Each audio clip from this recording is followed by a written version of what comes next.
And now, the survival show that once survived Jade Helm, and all we got was this stupid t-shirt. In this episode, we welcome back author Chris Hernandez. We're going to discuss planning bug-out routes and Beaumont strippers. Howdy, and welcome to In the Rabbit Hole's Urban Survival Podcast. This is episode 156. I'm your host, Aaron, and you are in the rabbit hole, safe and sound.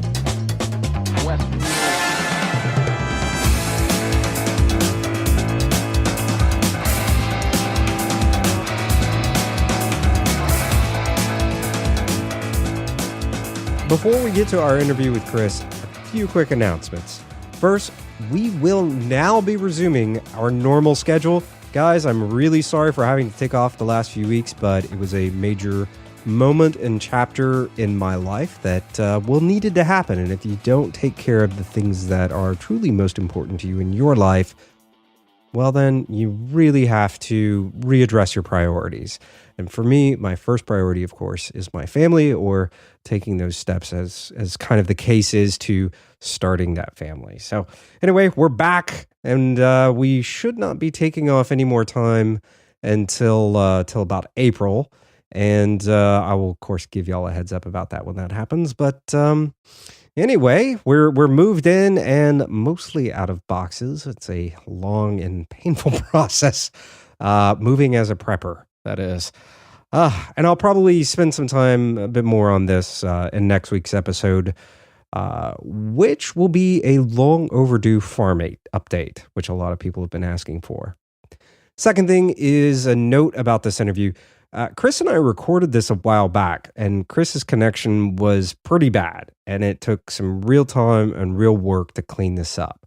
So there's a section about events in the episode that are out of date, such as Jade Helm, but are actually still really interesting, and there's a lot of takeaways that you can get from our conversation about Jade Helm, and also some statements about self-radicalized lone wolves attacking the United States, which of course has happened in California. So all that said, y'all are going to love this episode. Chris and I discuss some interesting things about a topic y'all ask for a lot, which is figuring out about bug out routes and defending from the onslaught of Armageddon and so on and so forth. With that, let's dive in and hear what Chris has to say. Chris, man, welcome back to the show. Thank you. Good to be back. We got a really great response to your show, and I think you, of all the guests, have been one of the most highly requested guests to have back. So I'm excited to have you again. And I mean, I like you as a guy and as a person, so it's always fun to talk to you, man. I've enjoyed hanging out with you. The limited opportunities that we've had. And if I played for the other team, Aaron, I would be totally after you. I know you've been wondering about that. Thanks. That's sweet of you to say. Mungo straight, but sweet of you to say, man. Awesome, dude. Well, cool. So again, to remind listeners that are maybe new or don't know, you are a Marine, a police officer, and I may or may not get this right, a National Guard. You're now National Guard? Right. I started off in the Marine Corps back in the 80s and 90s, and then I switched to the National Guard. As a soldier, I served in Iraq and Afghanistan, and I've been a police officer for 21 years. And I just want to add a reminder to not mention my agency, because I'm not a representative of my agency. Right. Of course. So now you're also the author of two books, and the one in particular we'll be focusing on today and using for sort of a prepper scenario is Proof of Our Resolve. I'm sorry. Line in the Valley. Line in the Valley. I'm sorry. I had them both written down. That's okay. And Proof of Our Resolve is the first one. It's an Afghanistan military fiction. Line in the Valley takes place on the Texas border. So now in this, I have a few leading questions for this. And actually, before we get to this, I'm going to wind you up a little bit and ask you what your thoughts on Jade Helm are. Ooh, okay. Well, Jade Helm is a totally non-threatening exercise that our special forces are using to hone the skills they need to complete their mission. Jade Helm is the only difference between Jade Helm and exercises like Robin Sage, Robin Sage has been going for over 40 years in North Carolina, it's had a couple of different names, taking place in a couple of different locations, but now it generally takes place in the same location every year, and it's part of the Special Forces qualification training. Special Forces, unconventional warfare units, their mission is to go into a country, make contacts with the local resistance to whoever the government is. And if you imagine when our Special Forces went into Afghanistan in 2002, Taliban was the effective government of Afghanistan. Our Special Forces made contact with the Northern Alliance, who were resisting the Taliban, and helped them to defeat the Taliban. That's what RSF guys train to do. That's what Jade Helm training is. The things that are happening out in public are where you have these SF troops and their support who are making contacts and things without notice in the public. The whole point is to do this without notice, or without being noticed. So it is absolutely normal training. I have taken part in several permissive environment exercises. I'm not SF. Mine have been in the intelligence world, but permissive environment training like this takes place all the time. And a lot of what's going on about Jade Helm is just flat out hysteria. I have no problem if somebody has a question, says, hey, look, I've never heard of anything like this, explain it to me. I am happy to sit down and explain the whole thing to people. But there's a lot of guys who are screaming a bunch of nonsense about something they have absolutely no understanding of, and they're not bothering to take 5 seconds to get on the internet and look it up. These accusations, this violates posse comitatus. No, it doesn't. And if you just go on Wikipedia, posse comitatus is there, it's written in English and everything. It's really easy to understand. This has nothing to do with posse comitatus. So Jade Helm is a really big, really interesting exercise that nobody needs to worry about. You're not part of the conspiracy or anything, man? Oh, of course. Yeah, of course. All you gotta do is look at my blog, and there's all these people saying that this Chris Hernandez guy is a government show, paid for by the CIA, and I'm like, I'm saying that. I haven't gotten check number 1 from them, and I understand they pay pretty well. Yeah, I hear they do. So I probably should have waited to get the Corvette, after I got the first check, but government stiffed me again. I guess I was gullible believing them. Well, I'm happy to hear that, man. I'm happy to hear that it is not a grand conspiracy to cram chemtrails down all our throats or some other such insanity. Yeah, well, I think if there's been a plan to infiltrate federal troops into Texas, it was successful a long time ago, because there are a lot of troops at Fort Hood and Fort Stan and Fort Bliss and Lackland and all the other bases we have in Texas.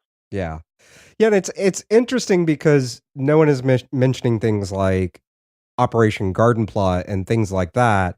That is an actual government, or it was just a plan presented. And I mean, most of those are just, people wasting time. But what's interesting is nobody's bringing that up. And it's like, yeah, they've already laid out if they were going to impose martial law or do something like this under some crazy circumstances, it would not go down this way. It would go down a completely different way. But of course, the conspiracy theorists would say, well, but yeah, they're all trying to trick you. Yeah, by releasing Jade Helm and all the information about it out onto the internet. Right, yes. Yeah, by putting a PowerPoint on the internet. And you can look at situations where martial law was imposed, the Rodney King riots, where the Insurrection Act was invoked and federal troops were actually used in a law enforcement role. That's the only time they can do that is when the Insurrection Act is invoked. Mm-hmm. And it's not like people sneaking out, but, a small group of guys, even SF guys, are not going to take over, a single city in Texas. It's impossible. Mm-hmm. And as somebody who had kind of the unfortunate experience of being part of an occupying force in Iraq and Afghanistan, where we had thousands and thousands of troops, and we had aircraft, and we had armored vehicles, and we had drones, and, all these different things, and we couldn't keep them under control. So to think that a handful, relatively small group of troops could impose martial law here is just, it's friggin' ridiculous. Mm-hmm. It's flat earth thinking. Well, good to hear, man. I feel a lot better now. Well, at least I know that if the jackbooted thugs come for me, it'll probably be you, and it'll be like, hey, man, got to give up the guns and your Twinkies or whatever it is. Man, Awesome. if I'm gonna make you give up some of your guns, I'd be like, yo, bro, I'll pay you half the price for what they're really worth. Cool. And that would be the way that I would trick you. But no, Yeah. And now that if I had an M1A that you actually wanted, then I might be able to be tricked into that. But yeah, I have this silly 16-inch M1A, so nobody wants those. I would still take it. All right, man. Well, now that we have the conspiracy theory segment of your show, let's move on to Beaumont strippers and all that is Line in the Valley. Yeah. Of course, I would pick up on that one thing. I was like, oh, okay, their herpes have AIDS. That's great. Okay. Beaumont strippers, which is probably only funny to people that are from Texas and are aware of Beaumont. But anyway. Anyway, moving along. So walk us through, I guess, the initial, without, of course, ruining the excitement for anyone who hasn't yet read Line in the Valley. What is the premise of the book? The premise of the book is a limited incursion across the Texas border by a hostile paramilitary force. The hostile force, although it's strongly suspected that they come from a certain segment, certain organizations operating in Mexico, that's not confirmed because literally, legally, this would be a crime rather than an invasion by an actual military force. The federal government could not commit troops. That would be violating Posse Comitatus. However, state guard forces can be used. So the initial troops who respond to this incursion are Texas National Guard. And the incursion, it starts off pretty bloody. And when the initial troops get committed, it doesn't get any nicer. And eventually it turns into, for one particular platoon, the platoon sergeant is my protagonist, Jerry Nunez. They get into one of the most horrible situations that they could possibly get into. And the story is about the fight and the aftermath of this incident that they were involved in. And now at some point someone asked you, how would you deal with this from a prepper situation? And as I was going through the book, I was thinking about it and I was like, actually, there is a way to prepare for this, but not in the way that most people think, because and we'll exclude the kind of Rambo-esque, I'm going to be one man and hold off this small invading force that's fairly well trained and well armed, and look at it more from a standpoint as an opportunity to examine bug outs, and particularly like what we were talking about before we started today, was really looking at it from the way of like how the military approaches, at least in small unit and battalions and stuff like that, how they establish, if they're bugging out, where they're bugging out to, and fallback locations and things like that, and planning safe routes of egress. So walk us through that for a bit, and let's see where that goes. Well, if we talk about, if you're in a situation where your community is being taken by a hostile military or paramilitary force, and it can be something like, let's say it's cartels in Mexico taking over a town and saying, we now own this place, we're going to use the base of operations, do what we say or die. Or, say it's 50 years in the future and, America's gone to crap and now China's invading and we don't have the strength to stop them. If your community is being taken by a hostile military/paramilitary force, as an individual, you're assuming, if you have family, your responsibility, whether you say like, I will defend my country to the death or not, whatever, your first priority is going to be your family, because that's how we're built. We're not going to sacrifice our families to fight to the death with the enemy that's across the street. So I would approach it in probably the same terms as I would a hurricane evacuation. You get, advance notice that something's happening. You've already pre-planned a route. That route, both for hurricanes and for something like this, would be to stay off the main roads, to stick to the side roads, stick to the little rural routes. A military force is not going to be able to cover every single route. Even, when we look at with electronic surveillance, drones, things like that, in areas that we've occupied, there's no way for us to cover everything. there is no force in the world that has unlimited resources and all of their resources work all the time. So, an entire refugee column trying to head out I-10 west is much more noticeable and much more static and likely to be attacked or victimized in some way than the one guy in his station wagon, with his wife and kids driving out the rural road through Montgomery County somewhere. So that's kind of step one would be having the plan in place and having the route in place and deciding to move as soon as you realistically believe it's your only option. Now, as far as the rural routes go, that's an interesting one, and I know that's come up a bit as far as like the hurricane routes and things like that.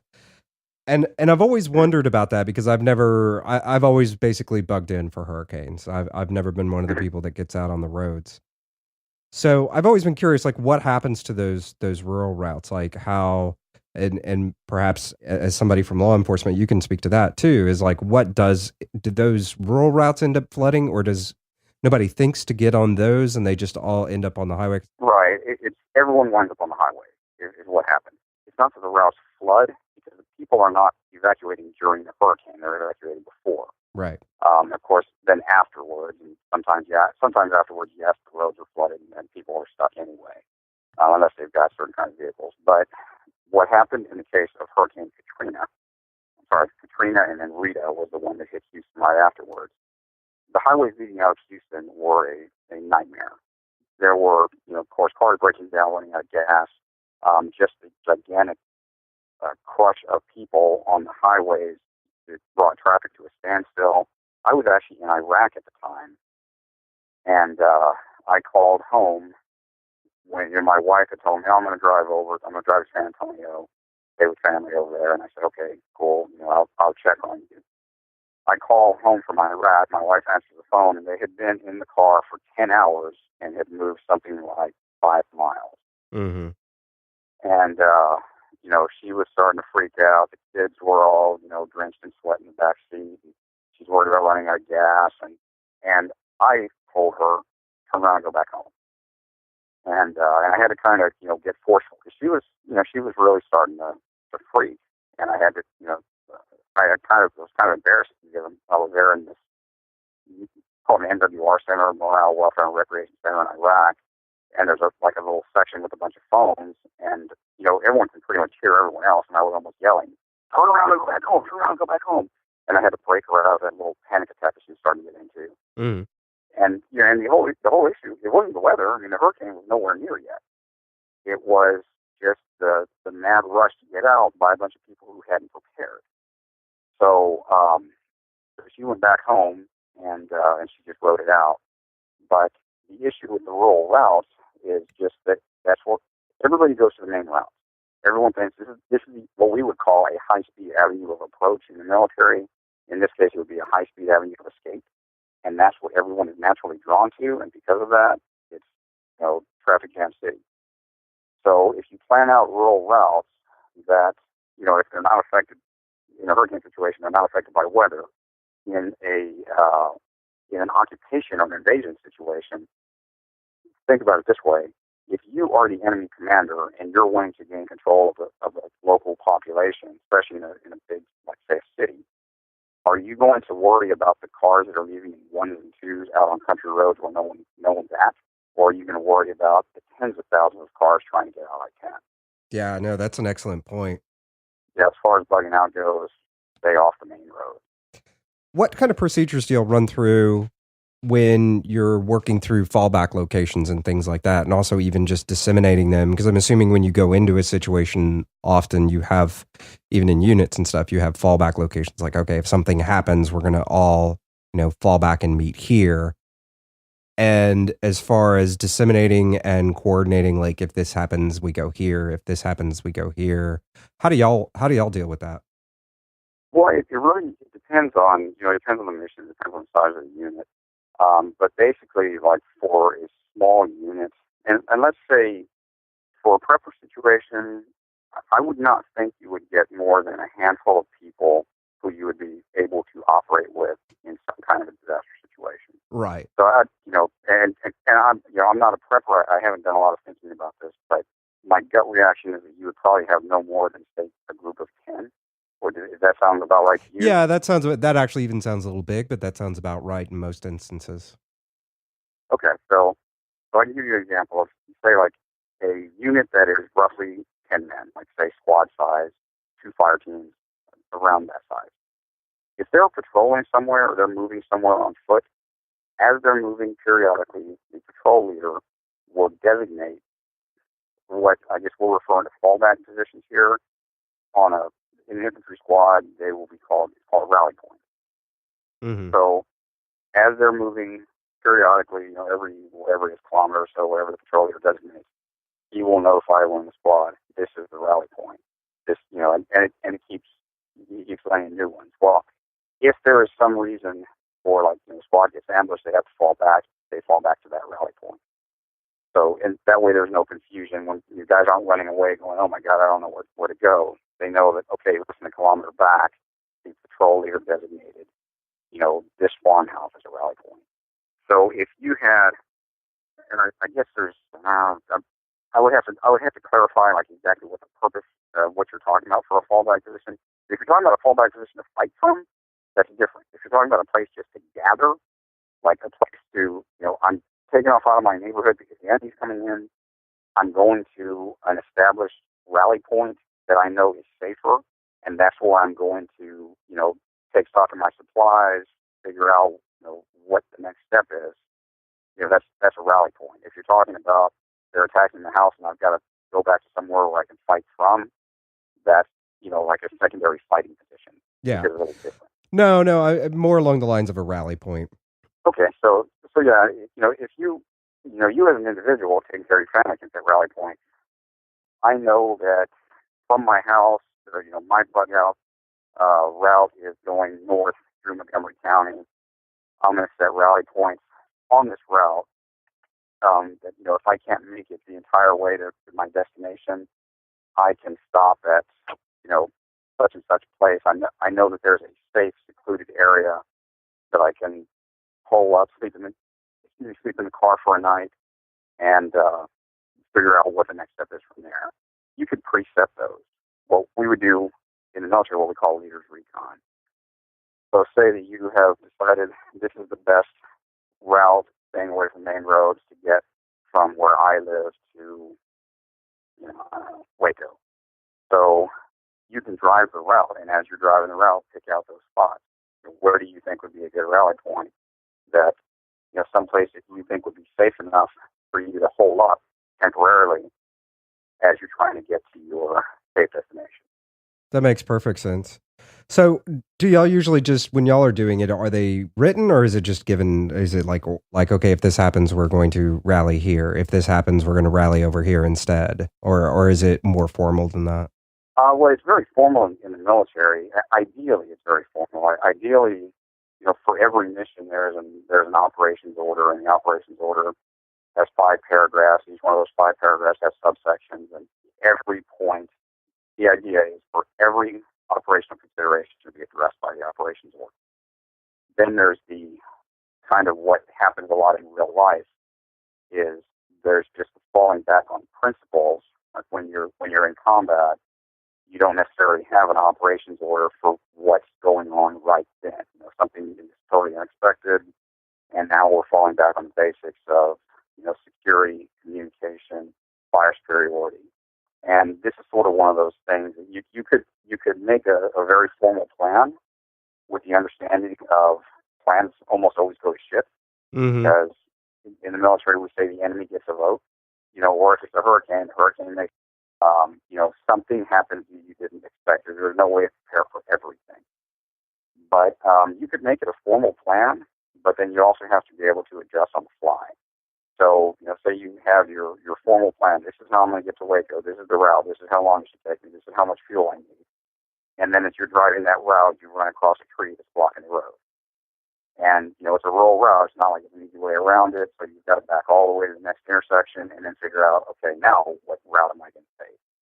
Well, as you're taking your alternate route now that, hopefully you had mapped out before, but if you didn't, you're on your alternate route, now you can start looking at rally points. Like, okay, if I run into something screwed up here, I'm going to fall back 30 minutes to that, abandoned gas station, park behind it in a wooded area.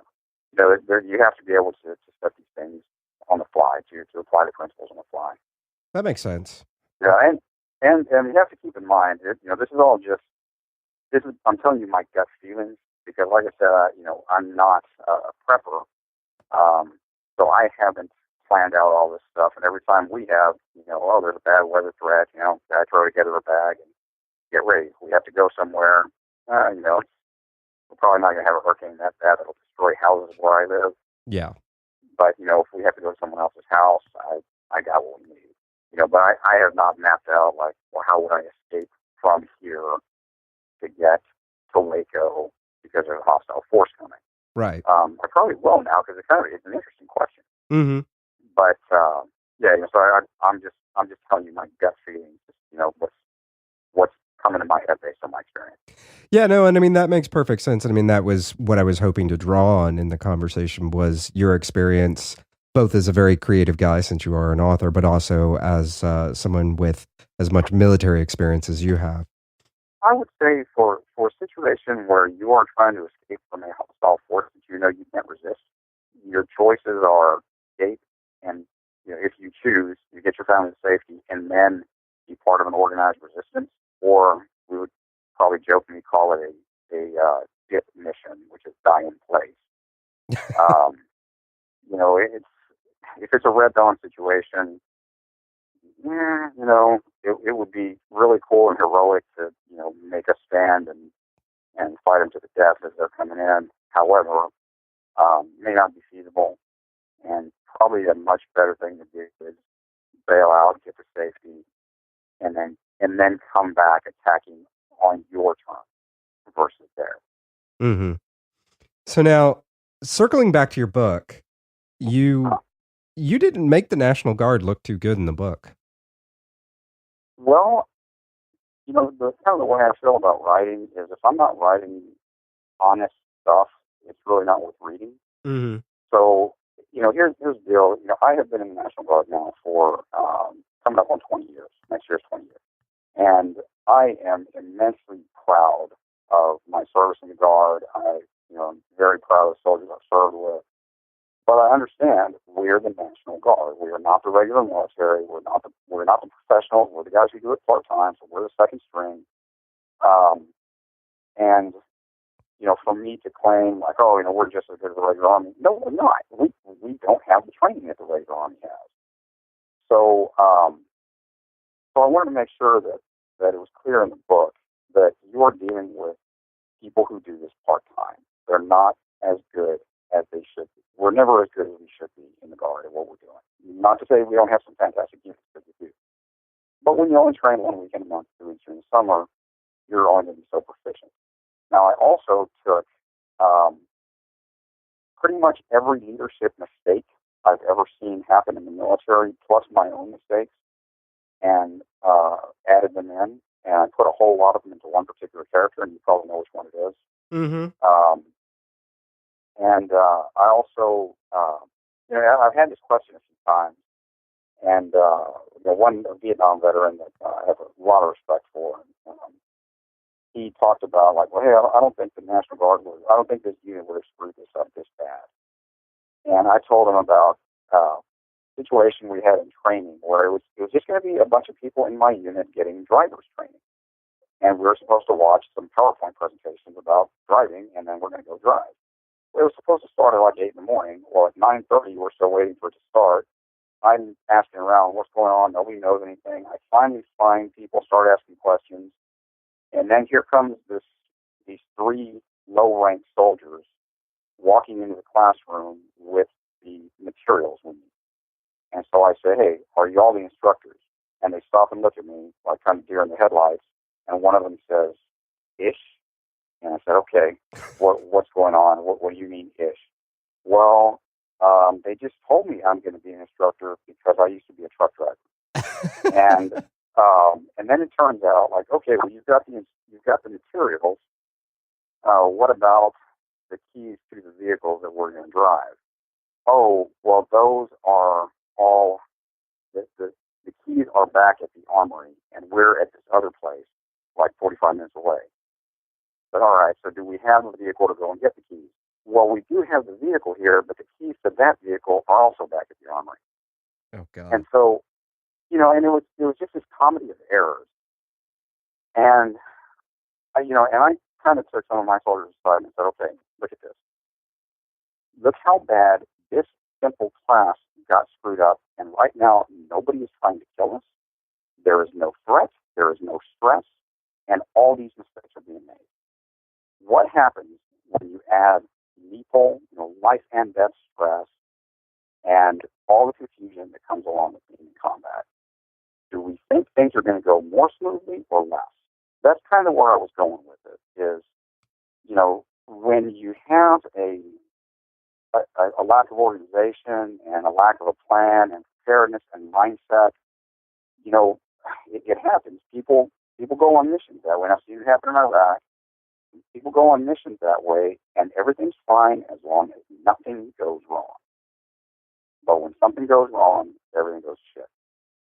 And that's kind of what I was getting at, is, this particular unit that we're talking about had a problem with organization. They had a problem with prior planning. They had a problem with mindset.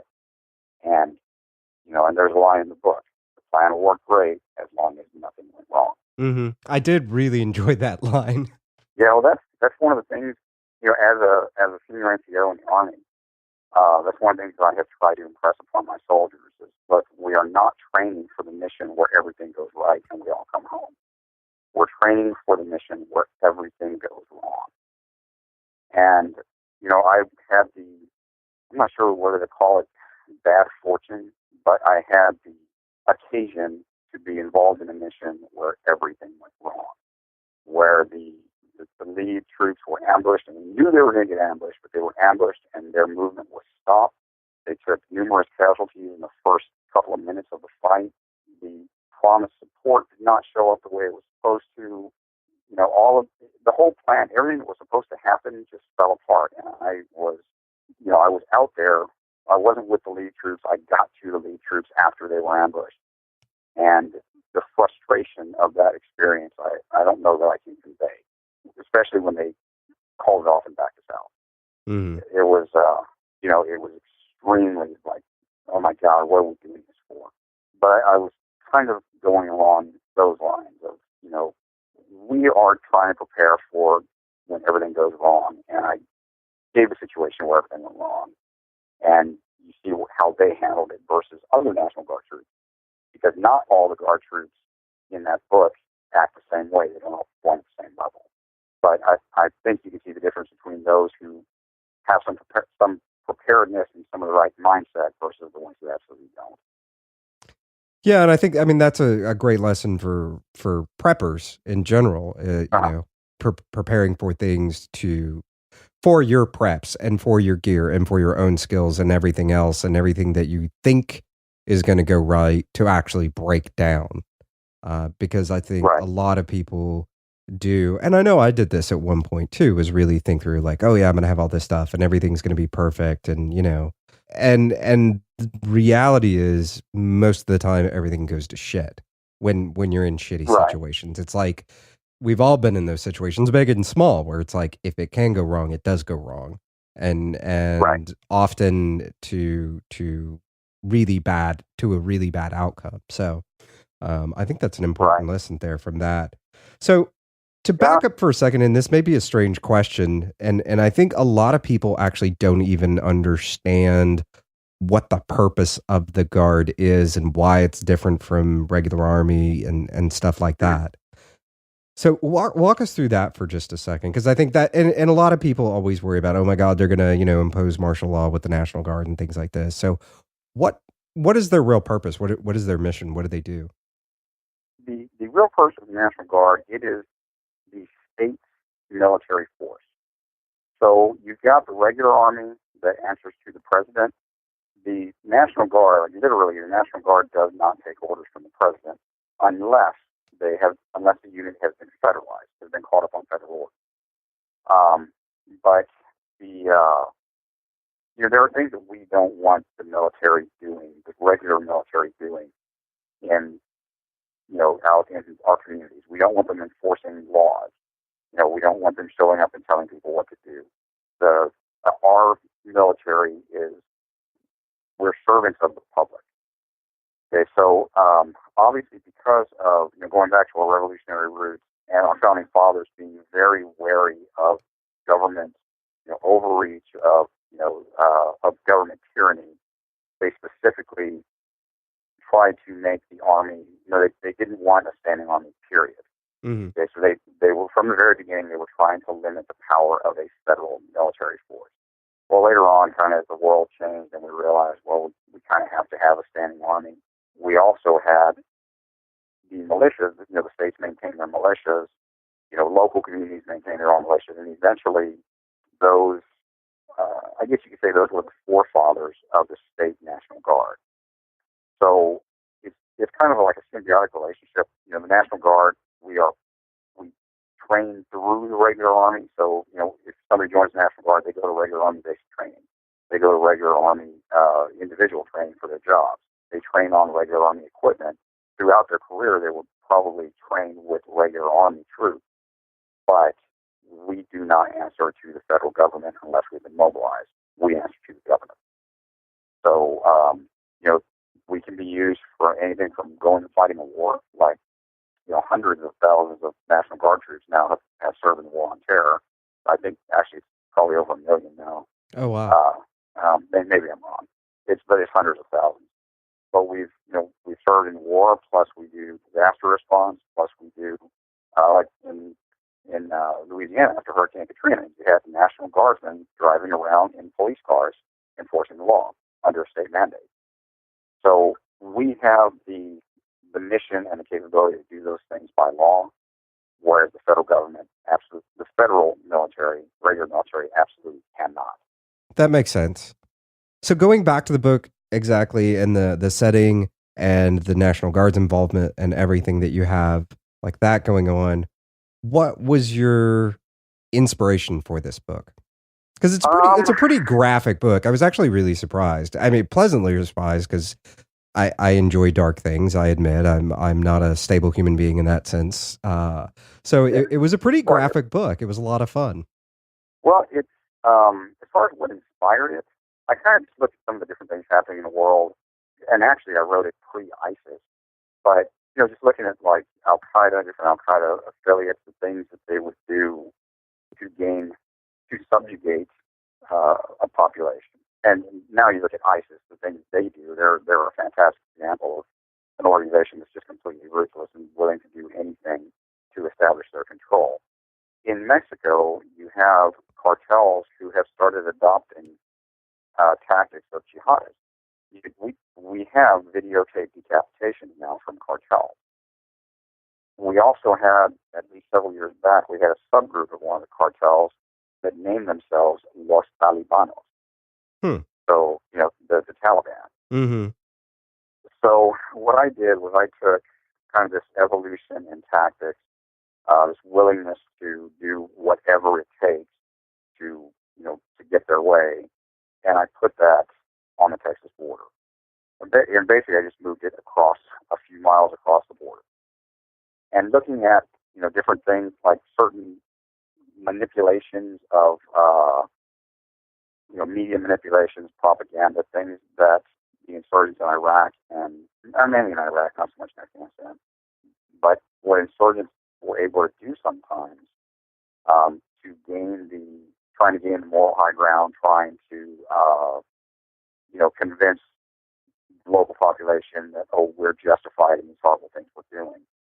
I took one of those situations and applied it here. But, it was like writing about these things that happen. Kind of later on, you find out why and how. But I took like some of the incidents, some of the things that were done in Iraq and Afghanistan, and I put those tactics into an enemy here in Texas. And it was really just kind of an exercise in like what is the absolute worst thing that soldiers can find themselves in, and this is one of them. Mm-hmm. So now you're actually launching off of a piece of this book and going back in time a little bit and writing the next book. Can you talk to us a little bit about what the next book is? Yeah, the next book is, I guess, in a nutshell, it's a lone wolf type situation in Houston, sort of, but there's a lot more to it than that. I guess I should say it's a book about terrorism, but it's not, some lofty plan financed by Saudi Arabia where somebody's trying to build a hydrogen bomb. It is a very, eye level, something that could happen and what the response would be. So it's, from reading Lion in the Valley, kind of, I'm sure you have a sense of the perspective I write from. Mm-hmm. It's the same perspective. Yeah, it is a terrorist attack in Houston, but not a high tech one, and how the police officers respond to it. Oh, see, now that's pretty neat because I mean that does tie into. I mean that certainly ties into current events. Not that we've seen it actually anyone be successful with it, but we definitely seeing a lot of stuff going on with these self radicalized guys. Mhm. Yeah, it's a huge concern. It's keeps happening, and actually, one of the recent self radicalization cases actually wound up being kind of close to home. Yeah, and actually at the time, like I said, I wrote it pre-ISIS. Mm-hmm. Now, it's a lot more. The threat's a lot more real than what it was, just a little while ago. Yeah, it really is. It's getting scary close to home these days. Yeah, Yeah. yeah, it is. Well, that's awesome, man. So when is it going to hit shelves, you think? Hopefully this winter, and the publisher has a manuscript. The cover art is just about ready to go. It's just a matter of getting it formatted and reviewed, and then should be available on Amazon and hopefully also on shelves. Oh, awesome, man. I'm looking forward to reading that. So is this one going to be as sort of dark and bloody as Line in the Valley was? Yes, I'll just I can just put it. I'm not going to get way. much out of you on. I'm not going to. You won't give anything away, will you? I'm trying not to. I'm trying not to, but I don't write kids books. Yeah. So, No. yeah, it's pretty brutal. Actually, the first chapter a ways back I put on my blog, and got a very positive response to it. And I actually since then I've done some editing and mending, and probably a good idea for me to republish that first chapter on my blog on ChrisHernandezAuthor.com. But I think I'll probably wait on that until I have the publication date. When I know the release date, then I'll put that out. Hopefully, get some readers interested. Well, again, what are the how does everybody get in touch with you and keep up with what you're doing? Best way is go to ChrisHernandezAuthor.com or just go on my Facebook page. I have Chris Hernandez Author Facebook page. Email is Chris_Hernandez_author@yahoo.com. And I have plenty of people who come to my blog and my Facebook page to tell me what an asshole they think I am, and I have a good time. I write for also a website called Breach Bang Clear, Mm-hmm. and recently wrote an article extremely critical of those stupid combat vet lists here, so you be courteous with fireworks signs. Oh yeah. Couples out. Oh my God, it pisses me off to no end. That's one of the things I love about your writing in general is just you don't hold back. It's very, this is your opinion. You don't sugarcoat things. You lay it on the line. And I did find the combat vet fireworks thing to be rather entertaining to read. Well, I appreciate that. I'm glad you enjoy it. I pissed off a lot of veterans with that, and a lot of people who blindly support the troops. That's one of the things I really try to do as a writer, just as a person. I refuse to be a partisan. If my side is screwed up, I need to say something about it. That's the reason why I beat up so badly on the open carry extremists. Like, I am a 1,000% supporter of the Second Amendment, And then when some dumbass goes walking in Chipotle with an AK to order a burrito, that guy's a fucking idiot, and he's just causing problems. Mm-hmm. And we need, I feel, we as Second Amendment supporters need to stand up against stupidity, especially stupidity that hurts our own cause. Yeah. And the same thing with the veteran community. I'm a very proud veteran. I'm very proud of the guys I served with. And when you have people who are presenting this image of like, oh, us poor combat veterans, we're all poor, pitiful victims, and we can't handle fireworks because we might freak out, they're painting us with the same lie that the Vietnam generation was painted with. And it does damage to us. So, yeah, so I write stuff arguing against that. So now some veterans want to kill me. A bunch of open carriers want to kill me. Jade Helm conspiracy theorists really want to kill me. So, you know, I'm building a pretty good number of enemies, which is cool. You know, yeah, I like to argue. So, yeah, but it's all about just, you know, intellectual honesty. Yeah. Well, that's awesome, man. And that reminds me to not sit so close to you next time we're at Hooters. Yeah. Yeah. You're I'll making friends fast, Chris. Yeah, I'll wear a disguise, so hopefully nobody recognizes me and tries to take me out inside Hooters, and you'll be safe. And no fireworks, man. No fireworks. Yeah, no fireworks. I might panic. Well, Chris, man, I sure appreciate you being on the show again, and we'll have to have you on again after your next book comes out. Oh, I appreciate it, Aaron. I enjoy it. Good to be back. All right. Thanks again, man. Now, Chris's book is not quite out yet, but it should be coming out in a few weeks from now, so make sure you connect with him through Facebook and the other things that he mentioned in the show. I'll have links to all of that, of course, in today's show notes. And, as always, you know, it's the members of the ITRH Armada that help this show keep going on, keep the microphones hot, and help support the work we do here. Be sure to visit itrh.net today to find out more about how you can become part of the ITRH Armada and make sure we keep doing what we do here. Again, that's itrh.net. Visit it today. And with that, we wrap up episode number 156. From the Lone Star State. Till next time, stay safe and sound.